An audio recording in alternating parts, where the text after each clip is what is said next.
ప్రభు పేరిట మీకు నా ప్రత్యేకమైన వందనాలు.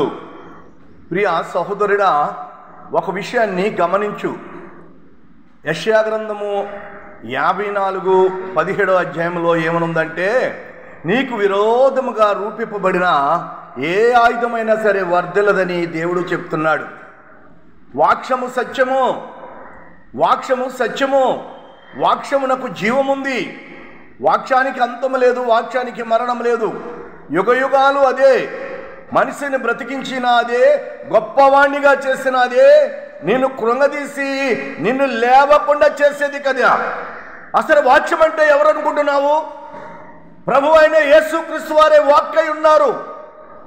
యెషయా 54:17లో నీకు విరోధముగా అంటే, నీకు విరోధముగా రూపింపబడిన ఏ ఆయుధమైనను, వ్యక్తి అయినను, మనిషి అయినను, అధికారి అయిన ఎవరైనా, రాజు అయినా సరే, దేవుని వాక్యానికి వ్యతిరేకంగా ఉండి నిజ దేవుడైన యెహోవాకి, ఆయన కుమారుడైన యేసు ప్రభువుకి వ్యతిరేకంగా ఉండి నువ్వు ధనవంతుడవైనా, గొప్పవాడువైనా, అప్పుడు ఒక మానవుడువు, ఒక మట్టి మనిషివి. దేవుని యొద్ద కులముతో పని లేదు, ధనముతో పని లేదు, అధికారంతో పని లేదు. నిజమైన దేవుడు, సృష్టికర్త, భూమి ఆకాశములు కలుగజేసిన వాడు, ఆయనే నీకు జీవితాన్ని ఇచ్చాడు. అవసరం వచ్చినప్పుడు దేవా దేవా అని దేవుని పాదాల మీద పడతారు, దేవుని వాక్యాన్ని చదువుతారు, దేవుని వాగ్దానాలు నమ్ముతారు. అవసరం తిరిగిన తర్వాత దేవునికి విరోధంగా మారుతున్నారు. సహోదరుడా, జాగ్రత్త. నీకు విరుద్ధముగా రూపింపబడిన ఏ ఆయుధము కూడా వర్ధిల్లదంటే వర్ధిల్లదు. దేవుని వాక్యం ఏం చెప్తుందో తెలుసా? ఆ బండ మీద పడిన వాడు తునాతునకలైపోతాడు.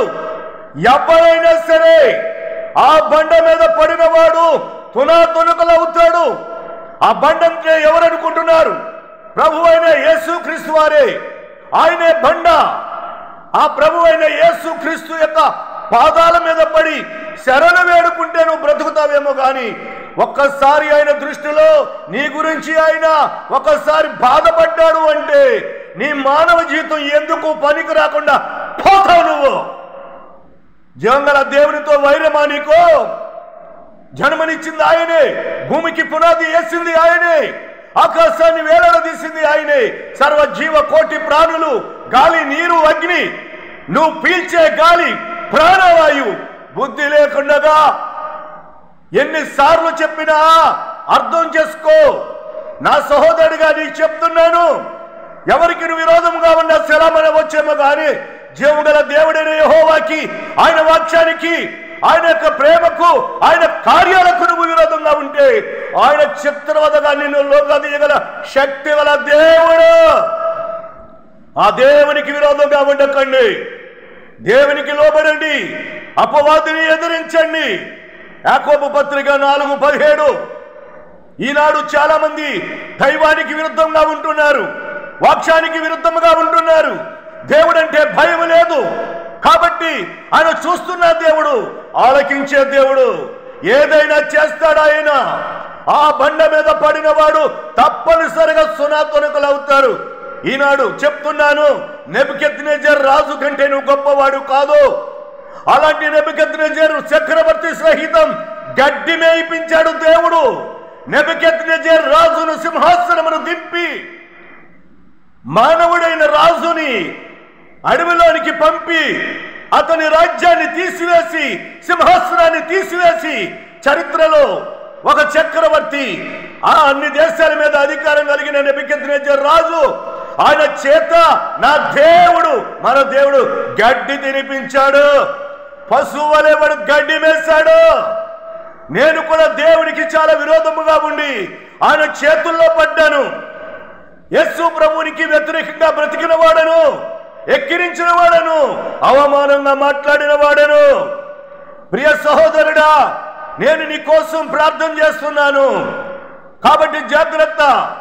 ఈ లోకంలో ఎన్ని పోరాటాలైనా జరగొచ్చేమో కానీ దేవునితో పోరాటం కుదరదు. యోహాను సువార్త 15:5 నాకు వేరుగా ఉండి ఏ మానవుడు కూడా వర్ధిల్లడు. వర్ధిల్లడు.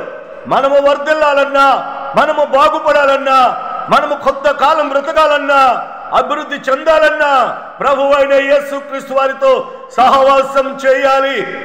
ఆయనను దేవునిగా గుర్తించు, ఆయనను రక్షకుడిగా గుర్తించు. ఆయన జీవము గల దేవుడు, అల్లాటప్ప దేవుడు కాదు, పరిశుద్ధుడు, పరిశుద్ధుడు, జీవితాలు మార్చే దేవుడు. ఆయన త్వరగా వస్తున్నాడు. ఆయన రాజ్యం ఇక్కడ స్థాపించబోతున్నాడు. ఈ భూలోకములో యేసు తన రాజ్యమును స్థాపించబోతున్నాడు. ఆయనను పొడిసిన వారు ఆయన చూసి రొమ్ము కొట్టుకుంటారు. ఆ రోజులు వస్తున్నాయి. ఇది రాకడ కాలము.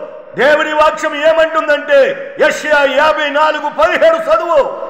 నాకు విరోధముగా రూపింపబడిన ఏ ఆయుధము కూడా వర్ధిల్లదని ప్రభు చెప్తున్నాడు. ఆయన విరోధముగా ఉండకూడదు. జన్మనిచ్చిన దేవుడు ఆయనే. ఆయన సర్వం స్వస్థపరుచు దేవుడు ఆయనే. ఆయనకి వేరుగా ఉండి ఏ మనిషి ఏమీ చేయలేడు. జాగ్రత్తగా ఉండి పశ్చాత్తాపడి కొంతకాలం మనం బ్రతికి ఆరోగ్యంగా ఉండి మనము వృద్ధి చెందాలి అంటే ఆయనకు వేరుగా ఉండకూడదు. ఆయన కార్యములకు వేరుగా ఉండకూడదు. ఆయన కార్యములకు ఆటంకరంగా ఉండకూడదు. ఆయన జీవం గల దేవుడు. ఆయనను మనం అవమానపరచకూడదు. జాగ్రత్తగా ఉండి వాక్యం చదివితే నువ్వు బాగుపడతావు. నీకు స్వస్థత కలుగుతుంది. మరలా నీ మొదటి బలము శక్తి నీకు వస్తుంది. పశ్చాత్తాపడు. దేవుని దగ్గర పశ్చాత్తాపడు. అవసరాలకు దేవుని వినియోగించుకుని అవసరము తీరిన తర్వాత నువ్వు దేవునికి విరోధంగా ఉంటావా? ఆయన ఏమైనా చేయగలుగుతాడు. ఆయన చేతుల నుండి ఏ మానవుడు తప్పించుకోలేడో. సృష్టికర్త. జాగ్రత్త అని అందరికీ కూడా నేను బ్రతుకులాడి చెప్తున్నా. దేవుడి వాక్యమును దీవించునుగాక.